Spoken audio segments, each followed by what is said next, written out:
It's Dunlap again. I'm grateful to be alive and grateful to be here, and hopefully that doesn't disappoint anybody, because it is time to progress to arguably the most important stage of this academy.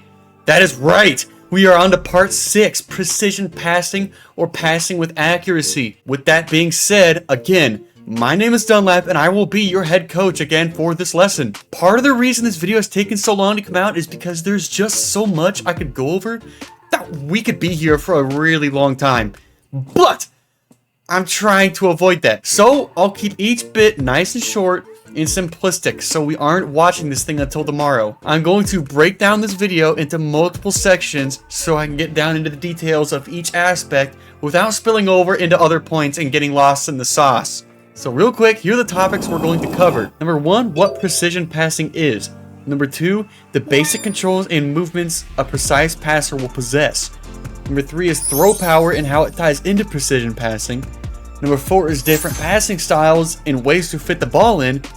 Number 5 is leading the receiver properly. And number 6 is how to get better and more accurate as quarterback. I could go on and on, but again, we can't be here forever, and I don't want to edit a 2-hour video on throwing a football in a Roblox game, so we're just going to stick with the most important topics. So, part 1 is understanding what precision passing is. Precision passing is being able to throw the ball accurately and intelligently so you can get the ball to where it needs to go. That being the hands of the receiver. This can look an infinite number of ways, but we'll go over some of those later. Precision passing at the absolute bare minimum is just being accurate when you pass the ball. It's important to be able to pass the ball accurately because it will dictate the entire game. It is everything between you seeing the receiver you're going to pass the ball to and the ball being in the receiver's hands. It ties everything that we've been over in these last 5 episodes together, and it will put points on the board for your team. That sounds like a lot, but like I said, it is the bare minimum for being a quarterback. You need to be able to tie all the aspects together, picking a play, avoiding the rush, throw power, surveying the field, and now precision passing to be able to gain the trust of your team and win the game. It's hard to argue that precision passing is not the most important aspect so far because you can't guard a good ball. But that does not mean sling the ball all... Wait, does this mean sling the ball all willy-nilly? No, that's literally not what I said at all. Bro, go deep. Coach said to gun it. Okay, bro, bet. You guys are literally the reason I hate playing this game. I can't believe I'm just letting this happen. We'll see how it goes. I mean, what's the worst that could happen? 82, shit, hold on. Watch out for the linebacker.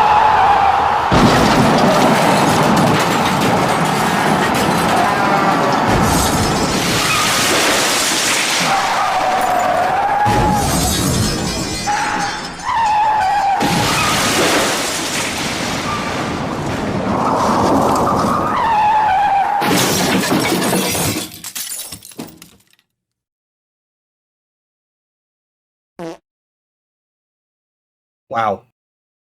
If you have good throw power, but you aren't accurate, you'll be thrown all over the field and causing all kinds of turnovers. If you are really good at avoiding sacks, but you still aren't accurate, you're still going to cause incompletions and turnovers. Receivers can adjust to slightly overthrown or underthrown balls, or bail you out when you make a bad choice because you didn't survey the field well, but if you can't even accurately get the ball to where it needs to go to begin with, you're going to have some big problems. This is why precision passing is so important. That is part 1. Part 2 of precision passing is knowing the basic controls and movements a precise passer will possess. This is being able to get the timing of your pass right, being able to move your quarterback to the best spot to pass the ball, and knowing how to position your camera so that you can measure your ball arc. I hope you understand what this means because it sounds good on paper, but now that I'm saying it out loud, it sounds really weird. When you see a lot of real-life quarterbacks throw the ball, without fail, they always give it a quick tap with their non-throwing hand just before loading up to throw it. That is entirely a timing thing every person naturally does. But that's not as important for us, as I'm not telling you to tap the ball before you throw it. Now, if you ever look at Ultimate Football quarterbacks, at least the ones that have played before and have a decent idea as to what they're doing, you often see them jump right as they're about to throw. This is almost entirely a timing mechanism too that we just have built into our brains. I started doing it because it helps avoid getting swatted by a defender, but it turned into every single pass, and it just feels off if I throw the ball from the ground now. Whether or not this actually affects the trajectory of the ball enough to change the entire gameplay, I'm not sure. But if it helps you get the timing right for passing the ball, go right ahead and do it. Timing is important because you need to throw the ball at, guess what? The right time. The smallest movements will throw an entire team off. So if you pass too early because you think you see a gap in the defense and you think you can fit it in, but you don't take the time to set up the pass, you're gonna throw a bad ball and possibly a pick. We don't want that. So if you need to wait a little longer to see the play develop, or you need to take a second to measure out the trajectory of the arc, do it. Measure twice, cut once. Or, I guess, pass once. Last thing I want to hit on for this short topic is your quarterback's positioning. Throwing straight ahead might not always be the answer. Sometimes you gotta swing wide to really get a good lane and pass the ball down the field to the receiver. But as you swing out and move your player, you will need to be able to adjust where to pass the ball on the go. If you swing right and throw down the field, you need to lead the receiver more to your right. That'll put the ball in front of him instead of past him. It sounds weird as I explain it, but I will run a few clips here of what I mean.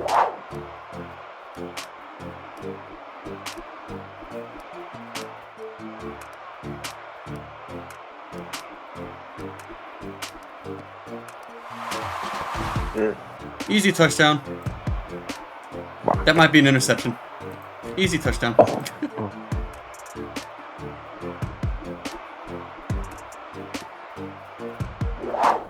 Third part is throw power and how that ties into precision passing. But I thought we already did throw power. Yes, okay, we've already been over throw power. We've had a whole episode about it. Holy crap, I wish you would have just died in that car wreck. But that was more of a general rule for getting the ball down the field and not into the receiver's hands accurately. You need to know how fast your ball will travel, how far it will go, and the arc it will take when you throw it. Obviously, the higher the power, the further it goes and faster it gets there, but it also arcs less and less higher as it goes. It's important to know this because if you're trying to zip the ball down the field to a receiver quickly, you need to understand it will travel lower than it would if you threw a lob with less power. With the ball flying lower, it leaves more opportunity for the defender to jump up and swat it or pick it off down the field. This is why I try to tell people not to throw bullet passes so often, because it is so easy to mess up if you can't do it well enough. Don't get me wrong, it is entirely possible for every single ball to be 100 power and deadly accurate. And it pisses me off more than anything else to see it, because it's like trying to fit a ball into a big ring like 30 yards downfield. Okay, anyways, with that huge gripe out of the way, we need the right throw power if we're going to settle the ball right over the receiver's shoulder down the field, or to zip it in without leading too far or throwing behind the receiver. It might not be fun, but look at the arc your ball will be traveling on when you pass it. See how flat or how curved it gets as, okay, that sounds weird, as you increase or decrease the power. See how much further or shorter the ball goes. You need to know roughly where the ball will land when you throw it. So you will need to be comfortable and knowledgeable with each pass that you make. Not every ball will be perfect, but every ball will be one more passive experience that you didn't have before. Part 4, precision passing, is different passing styles and different ways to fit the ball into the hands of the receiver. How does different passing styles even come into effect for Ultimate Football? Okay, I'm not talking about Michael Vick run and gun sidearm pass versus Peyton Manning's high and tight pass. I'm talking about different methods to get the ball to the receiver. I'm talking lobs, bullets, over the shoulder, underneath, inside shoulder, outside shoulder. Whatever way the ball gets to where it needs to go. It is a cruel world out there, and you cannot, and if you can't pass accurately, then the ball can't go home. Even more so, it might get stolen and kidnapped. It is up to you to make sure it can go home. That is simply put. If you don't know how to get the ball to its home in the loving arms of its favorite or not favorite receiver, then I hope you can sleep at night knowing the trauma that you've caused. Would you feel safe if you were the ball and you had to rely on you as the quarterback to get home? Okay, for real though. You need to see in real time what kind of pass you need to get the ball to the receiver. Those short drag routes across the middle of the field, that is entirely fair game for whatever you want to do.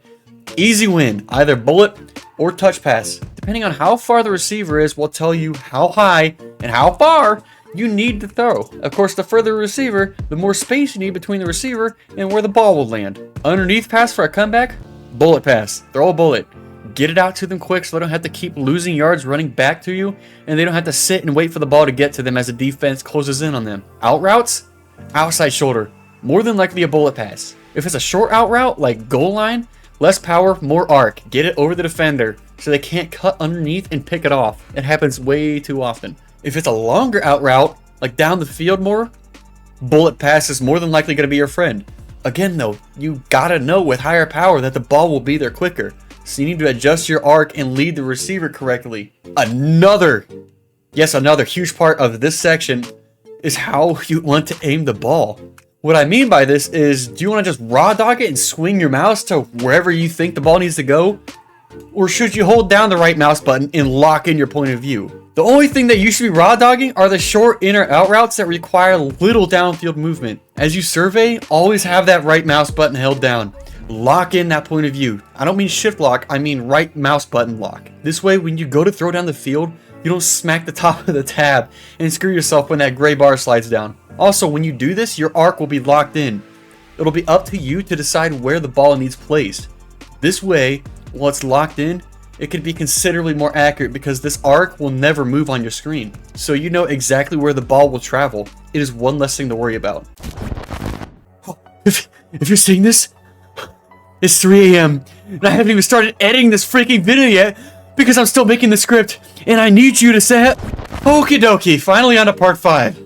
Knowing how to lead your receiver so you don't overthrow or underthrow the ball. If I could just snap my finger and give you the ability to lead your receiver just oh so perfectly down the field for crazy completions, I wouldn't. That would make me look not nearly as cool by comparison. But what I can do for you is give you the tools to learn how to do it for yourself. Being able to throw ahead of the receiver and leading them down the field so they don't have to make wild adjustments is easily one of the hardest parts to master. But again, it is very doable with practice. There's no one size fits all for this, but something I have noticed is I normally have to throw just slightly further than what I normally think as I load up the ball. That's why every single clip you see of me, I flick my wrist just a bit like a Call of Duty quickscope. It's a bad habit since I can't get the angle right the first time and I need to adjust last second, but it's been an absolute sucker for me to break, and I'm gonna make sure that you don't make the same mistakes I do before it's too late. What I'm going to do for this short segment is I'm going to show you a few clips of me leading the receivers with different powers and at different distances, and I want you to pay attention to how far the receiver is comparatively to how far I lead them, as well as the power I use when I pass the ball.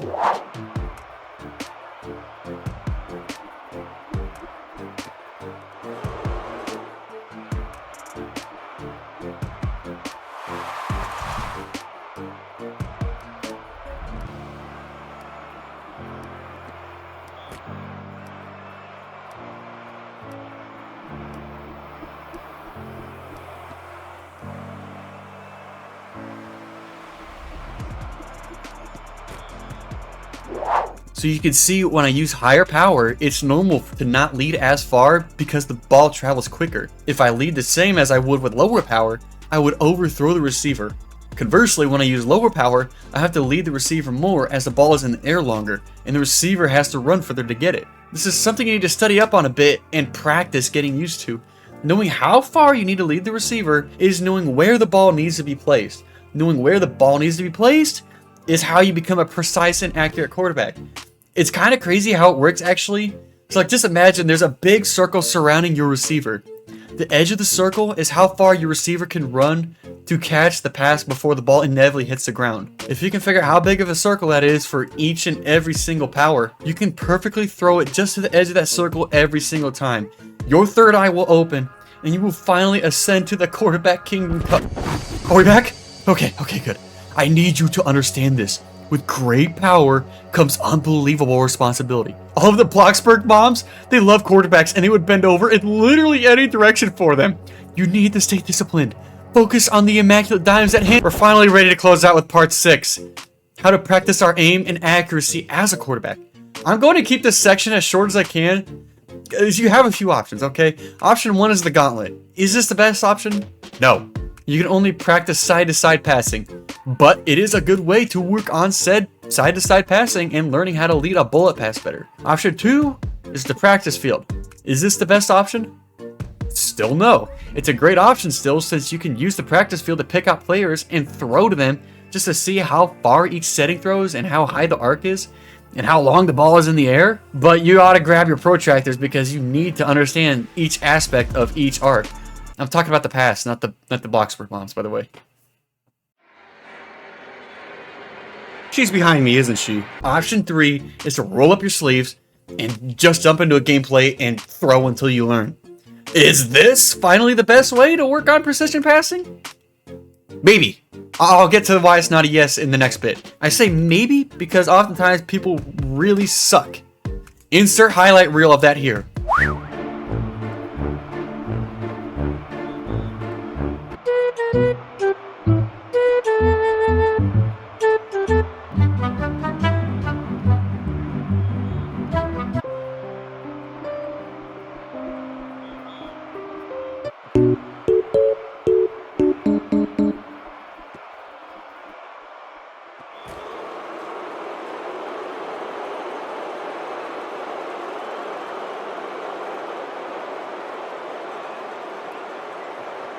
Okay, now you guys see why I have so many interceptions and so many incompletions.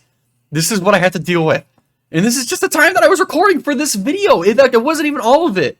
Anyways, now you get why it's not always the best option. Option 4 is finding a friend and playing in park. Is this finally the best way to practice precision as a quarterback? Possibly. This option gives you a way to communicate with your teammates better, and it gives you less option on the field to read, so it's easier to manage and measure your passing. On the other side of the coin though, there are a ton of sweats in park mode, so you're likely to get stomped into dust and your heart rate's probably going to raise considerably higher than when you started. It happens more than you think. There's no perfect single way to get better at quarterback in Ultimate Football.